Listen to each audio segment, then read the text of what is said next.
Moinsen, ich hab gehört, you möchten gern noch ein bisschen was hören zu dat Lied genauso. Ich fang mal mit dem Text an. Ganz genauso, da geht das ja um gute Situationen im Leben, so wie man sich das vorstellt, wie das eigentlich wehen soll. Und als wir da Texte da vermuckt hab, da fallen uns so viele Strophen in, weil jeder kennt das. Man hat so viele Wünsche an Momente und Ideen, wie das im Leben wehen soll, dass die einfach ständig irgendwas infallt und das sprudelt einfach so ut uns rut, so dass wir unheimlich viel Strophen haben und letztendlich hart ut wählen müssen, was von Strophen wir nun nehmen dort. Und zum anderen ist für mich noch ganz wichtig, wie dieser Song, das ist für mich so die totale Folk-Power.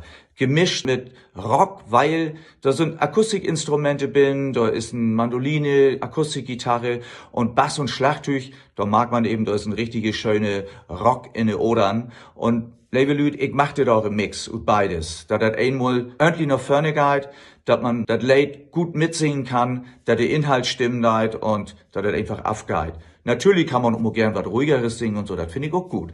Aber bei diesem Song passt ja einfach alles zu Hope und deswegen hat uns die ganze Produktion unheimlich viel Spaß gemacht. Bitte, tschüss.